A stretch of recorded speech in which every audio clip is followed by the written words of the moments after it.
What's up, everybody? What's up? What's up? What's up? Happy Monday. Um, Let me get into these comments so I can make sure we're all here. What's up, everybody? Oh, you got to turn the volume down when you're on another device. Okay, so what's up in the group? Let me tag y'all so y'all can see. Hey, if you're here, let me know in the comments. Let me know who's here. Let me know who's here. We'll do our formal introduction thing in a minute, but tag a friend, okay? Tag your friends.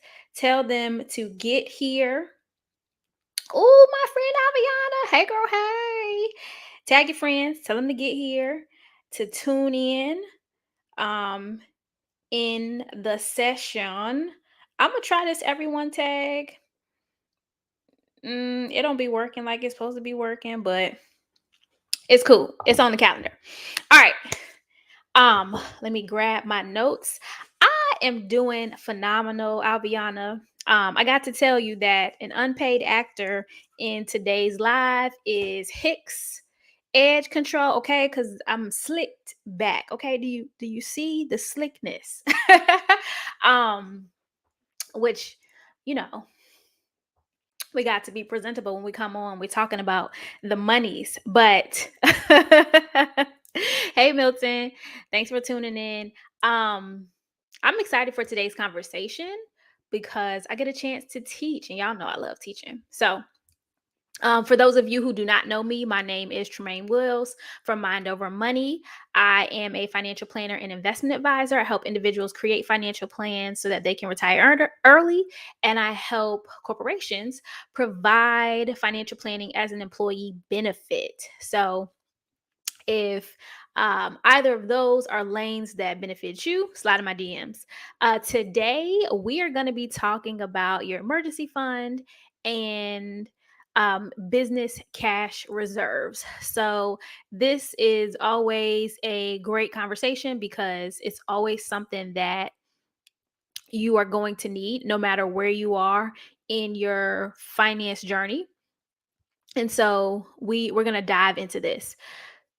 Um, and so while we're here, I want to make sure that um we are getting connected. So if you're watching this live, what I always tell folks to do is to tell us about your service in the comments.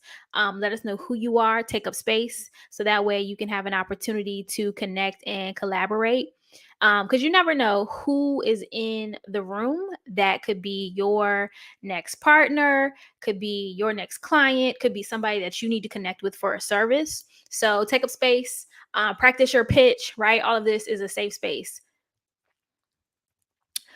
Um, and then let us know where you are, right? So I'm tuning in from Virginia. Actually earlier today we had some weather, and so I was like, oh, I hope the power stabilizes because it flickered out, right? And I didn't want to have to reschedule our session because I wanted to make sure we got this information. But tune in, let us know where you are, let us know who you serve, what you do. Don't be shy. I heard somebody say that if you're afraid to talk, then you don't deserve to be CEO. Whew, okay. Right? So talk, take up space, tell us who you are. I also get to share with you guys that it has been such an amazing journey. Here recently in the past month, I had the honor of being named Investopedia Top 100 Financial Advisor for the second year in a row. So that's been pretty cool. And just watching the community grow. And so, a part of what we do here at Mind Over Money, we are committed to helping 1 million people grow their invested assets to $1 million or more. That's what our mission is, the journey to 1 trillion. As everybody in that community grows, our collective impact will be $1 trillion. So if you're watching this, let me know in the comments if you want to be a part of that movement, if you want to see your assets grow to $1 million, and you want to be counted, right? Let me know in the comments, say that's me. And if you're watching this on a replay, engage with me. Let me know. I always come back and check the comments. So, again, we're going to be talking about savings and how to get your cash up. Um, this is always going to be something that you need to have access to liquid money so that you can take care of the things you need to take care of. Hey, Dr. Michelle, look. I was telling somebody earlier, like, the Hicks is a paid actor in today's live because that slick back is slicking, right? But yes, I see somebody saying that's me. Excellent, excellent, excellent. And we're here to support folks on that journey as we grow those assets. So tune in today, engage, ask questions. Definitely want to make sure that um, I provide any guidance that I can. So, without further ado, let's talk about it. So, the first thing I want to cover in your personal finances is this idea of an emergency fund. What is it? What is it not? What is it supposed to do? Right. And so, we've all heard it: emergency fund, rainy day savings. I've even heard people call it like FU money, right? If you're trying to leave your job, but basically, it is funds that you set aside for later use. Okay. It's money that you want to have available just in case you need to have access to it. The very first time I had to really tap into emergency money was when I left my first job. So, the very first employer I had out of college, I moved away from home. I hated the experience. I experienced racism and sexism. And I was like, I can't take this no more. I literally remember sitting in the parking lot, like crying before going into work. And I was like, going home. I didn't have a plan. I just knew there was money in my savings account and I was going home. And so having that liquid money gives you the freedom and the flexibility to have options. That's what money affords us. It affords us options, the ability to make choices where we're not bound by current income coming into our account. And so if you are somebody that likes options, let me know in the comments. Say, I like options, right? We like making choices. We don't like having choices made for us. And so having an emergency account gives us options. It gives us choices. Okay. So some ways that you can think about building this emergency fund is to ensure that um oh, I'm getting a notification about something else, y'all. To ensure that you're setting aside regularly and it has a job, right? So your emergency fund is there to provide financial security in the event of crazy cash flow, in the event of losing your job, in the event of just stuff hitting the fan, right? So you want to make sure that at a minimum, you are getting yourself to a place where you have at least 1 month of emergency savings. Now, ideally, we want to have 3, 6, 9, maybe even 12, right? If you're the type of person that like needs a lot of security, set aside. And so how you find this number is you identify how much are my monthly expenses. So you want to take into consideration all of the things you like to do, right? Covering rent or mortgage, paying car notes, insurance, cell phone bills, utilities, right? The list goes on and on and on. How much does it cost to do that for at least 1 month? And you want to make sure that money is in a savings account that you can access quickly, right? So if I need $700, I need to be able to get that $700 out in 25 minutes, right? That's an arbitrary number, but like that's the speed that you need to have access to it. It should not be somewhere where it's going to take you 3 to 5 business days to get to it, right? Because if I'm truly facing an emergency, I don't have 3 to 5 business days to wait. So that's the importance of it being liquid. Places that I like to encourage people to hold their emergency savings are high yield savings accounts. So places like Ally, Capital One 360 has a great one, Barclays, CIT Bank. I've been hearing about that one a lot more. But if you Google high yield savings accounts, it's going to give you a list of lots of different places you can go. I like Ally. They have excellent customer service and They make it very, very easy to bank and to assign buckets and all kinds of great stuff in the accounts that you have with them. So if you're looking for a place to start to save your emergency savings, ally.com is a great place for you. Okay. So after you've identified, okay, I know how much my monthly expenses are going to be. So let's say, for example, you write down all of your expenses and you see, okay, I need $2,500 to do the things, right? Then you want to determine, well, how many months of expenses do I need to set aside?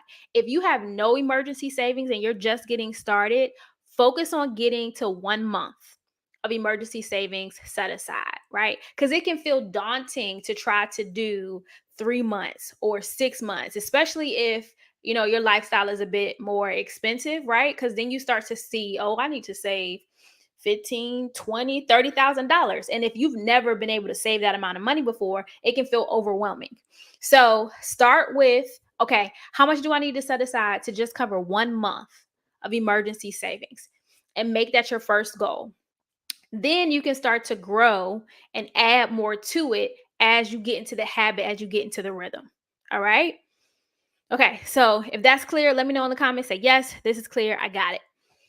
Now, Tremaine, you talking about I need to save all this money. I've never been able to do it before. How am I supposed to get months and months and months of emergency savings set aside when I'm barely able to cover my everyday expenses? I have two answers for you.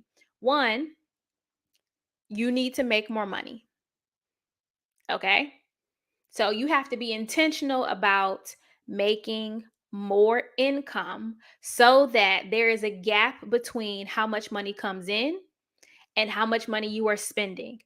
Oftentimes, we struggle with building an emergency savings because there is no gap to save, right? So if I bring in $2,600 and my expenses are $2,500, only having $100 left over at the month, it almost feels like, well, what's the point, right? I only have $100 to do anything with, and that's where we get this idea where I'm just going to spend it. So if we can position ourselves where, okay, I'm intentionally making more money, and the gap between how much I make and how much I spend widens. Now it's like, okay, I got some serious cash that I need to do something better with. So we have to be serious and intentional about increasing our income so that it doesn't feel so tight.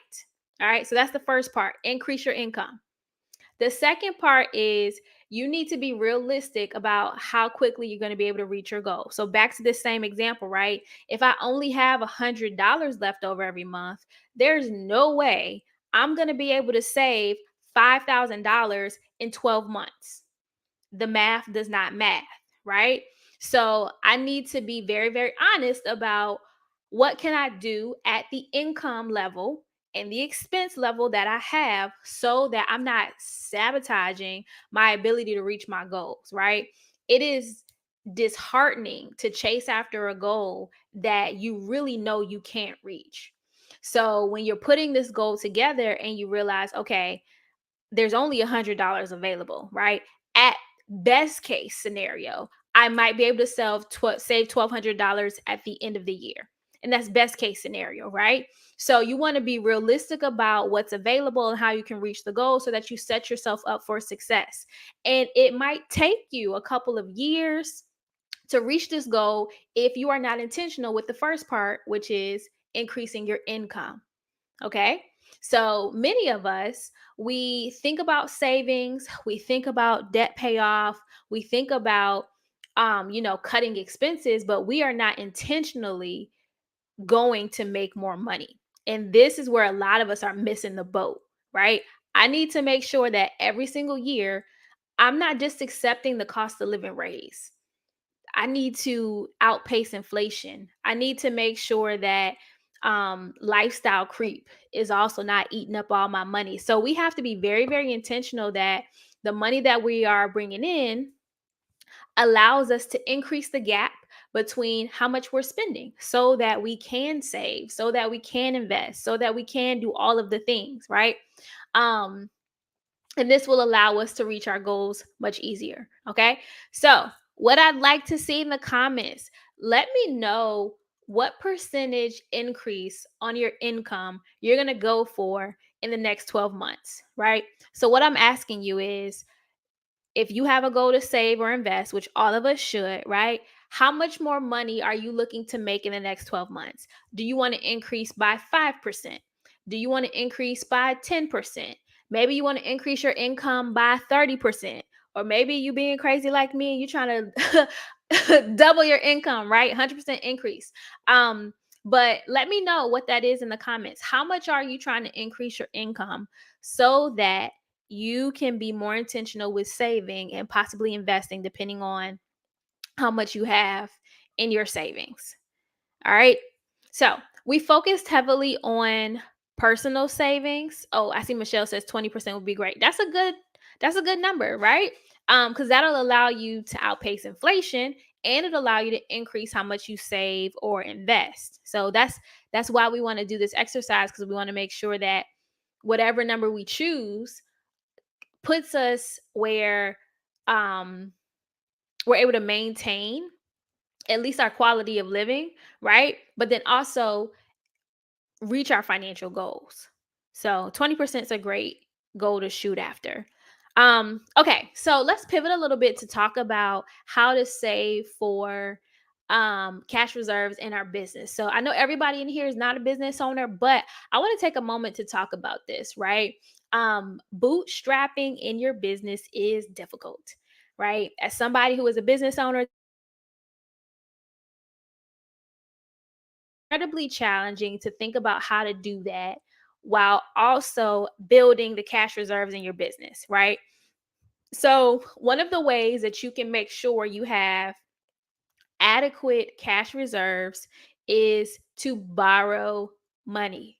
Okay? A lot of us, we think about OPM or other people's money or debt in a negative light, right? And on the personal side, of course, I'm going to tell you pay off your debt, right? But in business, it is usually a great thing to use other people's money to make more money. So you can leverage other people's money or loans to be able to get some cash into your business so that you have cash available. Okay. The number one reason why small businesses die is lack of capital. So the best opportunity to go get cash for your business is when you don't need it. Okay. So if you find yourself in a position where maybe you had a really great month in sales and your cash is looking good, go get some money, right? Because the bank does not want to lend you money when you need the money, right? Because when they're looking at your numbers, it's probably not going to look like you can pay it back, at least not within the terms that they want. So, if you are looking for ways to increase cash reserves in your business, of course, sell for sure. But the other part of this is consider going to get capital to help you maintain that cash reserve as you are continuing to sell. Okay. So, in our business, we do not need to be afraid of going to get money, because oftentimes we need money for our working capital to cover marketing, advertising, hiring, all of those great things, right? But leveraging other people's money to grow your business will help you build the cash reserves you need in order to go to that next level. So, on the personal side, increase your income, right? So that you can save more and reach those goals. On the business side, of course, increase your income, but also leverage OPM. Go get a loan, go get some working capital, go get some money so that you are not making decisions from places of desperation. All right. So let me know if that was helpful. We do a training every month in the group where we're talking about ways we can improve our finances. I'd love at the end of the year, so if in the next 12 months, not 12, 6, Lord, because we're already in the middle of the year.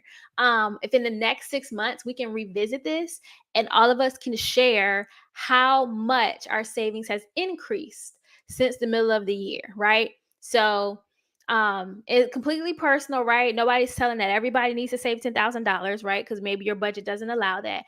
But what we can all do is ensure that our savings has increased proportionate to where we are now. So when I come back and revisit this in December or at the top of the year, that's what I'm going to be asking. In the past 6 months, how much more have you been able to save? And also, what has that done for your peace of mind, right? Because one thing I know to be true is the person that we are when we have money in the savings is much more calm than the person who is just trying to figure out how they're going to rob Peter to pay Paul. So, let's work on building those emergency savings, building those cash reserves so that we can operate from a place where we're not in overwhelm and we can't see the answers clearly. All right. So, if you enjoyed that conversation and you're looking for more details about how you can put together a full comprehensive plan, you can join me in my masterclass. I have one this Saturday on the 22nd and the 23rd. You can comment class. You'll get more details about that. I'm excited. My masterclass folks are getting access to their resources this week where they're going to walk out of class with a fully completed plan. Okay. Can we talk about it?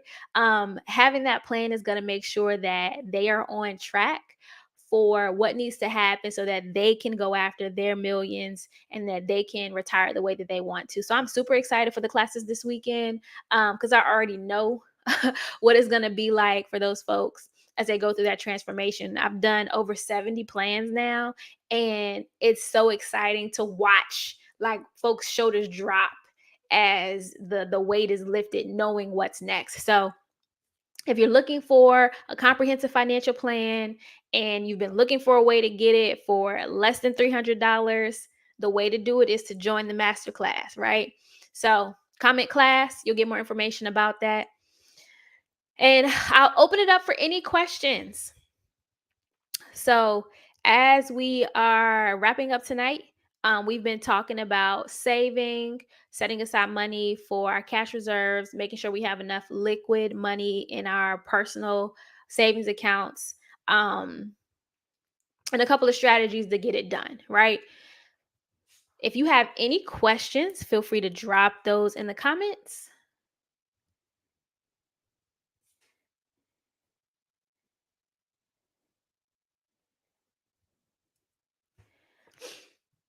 And while we wait,